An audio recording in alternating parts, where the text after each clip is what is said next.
Hi, I'm Scott. Welcome back to Synth Stuff. Today we're going to be... Oh, hang on a second. Whoa, too much.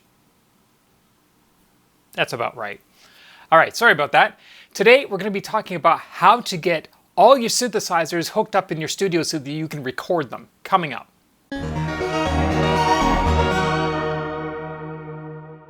So here in my studio, I have a lot of synthesizers. I mean, a lot of synthesizers. One of the problems is how do you hook them up so you can record them? Because if they're not hooked up, you're not going to use them. I have all of mine set up so that they're all playable at any time. And it took some planning and effort to do that, and it hasn't always been that way. When I started out in the 1980s, I had a cassette deck that I could play on one and dub to the other and overdub on top of that, and I could just bounce tracks back and forth.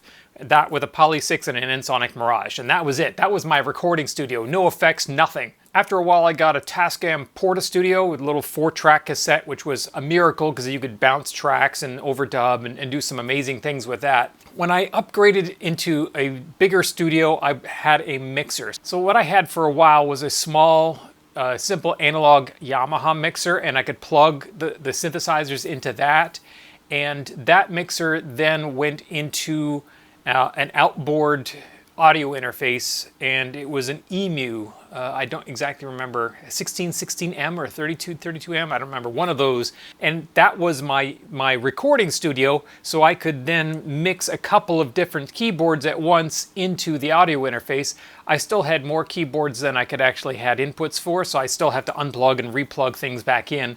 So that wasn't ideal. Then I moved up to a larger mixer that allowed me to have all the synthesizers plugged in at once, and that was great because I didn't have to unplug and replug synthesizers, plus I could gain stage. Gain staging is where each synthesizer might have a different level of output. For instance, the Montage can put out a very hot signal, whereas the Cobalt is known for having a very low level signal. So being able to gain stage ahead of time for those individual quirks and characteristics of the outputs of various synthesizers is very useful. If you have something that doesn't have a lot of low end, maybe you can EQ that channel up. So having a separate mixer like that is useful. Of course, the problem is then you buy more synthesizers and you run out of mixer channels. And for a while I had this Yamaha MG16U, which is I could hook up 8 synthesizers into because it had 16 channels, 16 stereo channels. And it also has a built-in audio interface. It was, and still is, relatively inexpensive. The audio interface in it is a fairly good quality. It sounds good, and it also plays back. So you can use it as your sound card, your audio interface, recording, and the mixer itself is pretty quiet. It sounds acceptable for home recording, but I ran out of channels again. So once again, I'm plugging and unplugging synthesizers. So then I bought a larger mixer. I got a Soundcraft 22 MTK, which is a 22 channel mixer. Now it has one huge difference over the MG16U Yamaha. The MG16U has a stereo in and stereo out audio interface built into it. So it has 2 channels in, 2 channels out. The MTK22 had 24 in and out. So it had 22 channels, which you could then stereo. If you were running stereo, you had 11 inputs. Or if you had mono synths, then you could just use up 1 input. But it actually had 24 channels, so you could also record the master bus, the mix bus if you wanted. That was incredible because now I could run MIDI in my DAW to multiple synths at once and record multiple synths at once. Plus, I had that gain staging advantage where every synth had its own gain stage on the mixer itself. And if I selected a performance on the Montage that was just a little bit hotter than another one, very easy to fix. Just bring that slider down just a little bit and it's done. And you could do that while recording, which was also good. You could actually ride levels on the mixer as you're recording. Very useful. However, I ran out of inputs on that, and then I moved up to the Behringer X32, which is the digital mixer that I have in here behind me. Same idea, however, unlike the 22 MTK from Soundcraft, which is an analog mixer that has a digital audio interface built into it, The X32 is entirely digital. So each input of the 32 inputs has an A to D converter on it, and then all the manipulation inside is done entirely in the digital domain. It has a 32 by 32 audio interface built in, so it shows up as an audio interface with 32 channels in, 32 channels out, and you can do all kinds of complex routing in the mixer itself. Same advantages, you can set up all the gain staging for all the individual synthesizers, and that allows me to have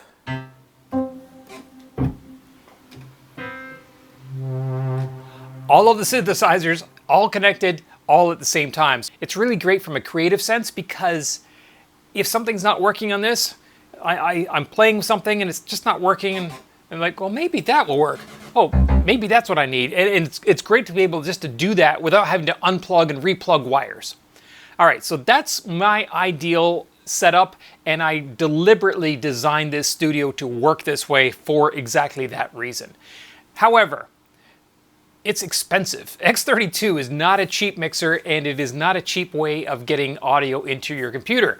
You can also get multi-channel audio interfaces, such as you can get a 16 or 32 channel audio interface, which are really expensive, thousands of dollars. That's the reason I went with the X32, is because it has good Midas designed preamps in it, but it has that 32-bit, 32-channel audio interface built in, and it was actually cheaper than buying a studio 32-channel audio interface.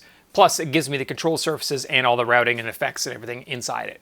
Now let's talk about how you can do that without spending thousands of dollars. We'll start at the cheapest way and then go up from there. Obviously, the cheapest way is to use a sound card in your laptop or computer for recording.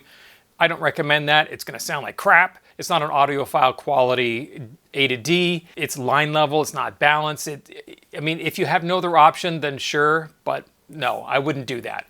The other thing you could do is, if you only have one or two synthesizers, like for instance, say you had a Montage or a Modi X, and it has a built-in audio interface over USB, you can plug that into your computer and record directly digital. And that way you don't have to have any audio chain at all. It's all in the digital realm.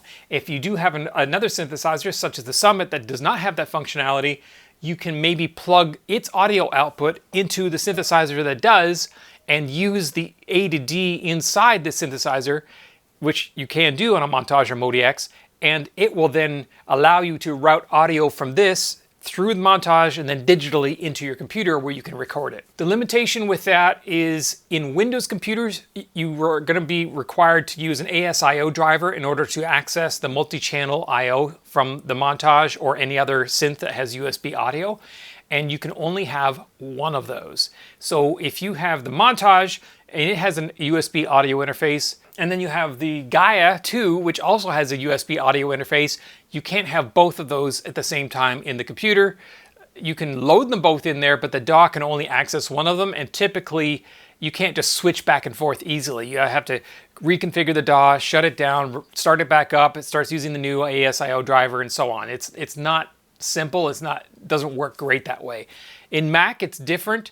The Macintosh will set up I don't know Mac that well, but I know you can set up a single unified audio interface that is a composite of all the different audio interfaces in the computer. So if you have several keyboards, all which supply a USB audio interface to the Mac can take all those and gather them up into what looks like a single audio interface with a lot of channels. So you definitely have an advantage there if you're going to go that way with a Mac. Of course, that means that some synthesizers that do not have audio over USB won't be able to work that way. So that kind of limits you in what you can buy in terms of a synthesizer. So that's again, another super cheap way. You don't have to buy anything, just plug it in and it works. Let's step up to the next least expensive, which is a 2-channel audio interface. There are tons and tons of these. You can spend anywhere from $20 to $2,000 depending on what quality you want. I'm not going to try and get into which ones are better than others, but there are many, many, many out there on the market. It's basically a box or a rack mount unit that you plug into your computer over USB usually, and it has high quality input and output, usually 2 channels, sometimes 4 channels, and they are going to be balanced. You could plug microphones into them or line level things like a synthesizer. Now you have a way of getting high quality audio in and out of your computer to record it. So what are you going to do if you have more than one synthesizer? Well, there's a few different things you could do. The first obvious one is just unplug it and then plug in the new one. And then when you're done recording that one, unplug it and then plug in the next one. That's what I did for years. It works, but it's not ideal. It kind of stifles you creatively, but it definitely works. Next thing you can do that doesn't cost a lot is a patch bay, like I have over here in my rack. Those are Behringer patch bays. They're inexpensive. I'll put a link to it in the description below. You can see they're pretty inexpensive.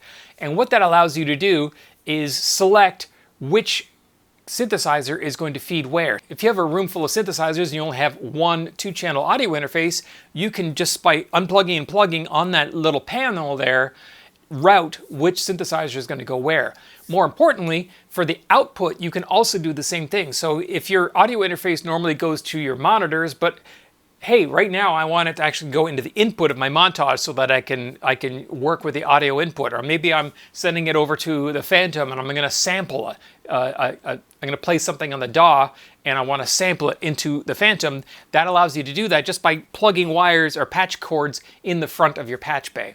It makes it a whole lot easier than having long wires running all over the studio trying to unplug and replug into synthesizers, and that's just asking for trouble because eventually you're going to get dirt in the jacks and you get noise in the signal and it's just bad. So having all your synthesizers permanently wired to the back of that patch panel as well as your audio interface, and now you can select what's going into the patch panel by plugging patch cables into the front.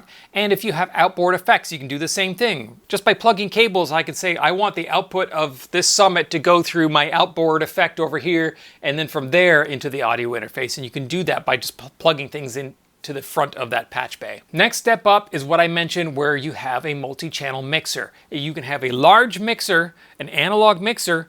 It may or may not have its own audio interface built into it. If it doesn't, then you simply use an outboard separate audio interface like we did in the previous step and just feed the output of the mixer into an audio interface.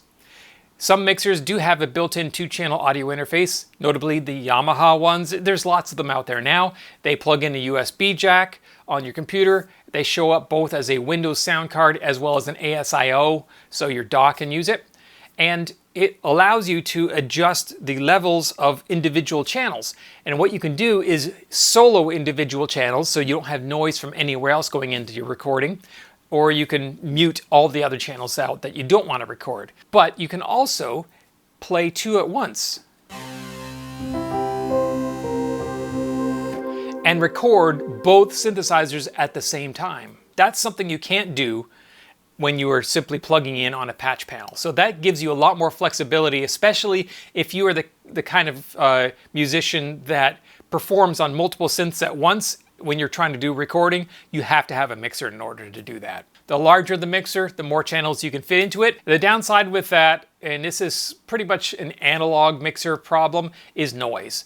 Mixers can be noisy, especially mixers that have a lot of channels that are meant for live. They may have a little bit of a noise floor to them. Studio mixers that are meant for studio recording have much, much lower noise floor, but they have much, much higher price. They may be priced out of your price range.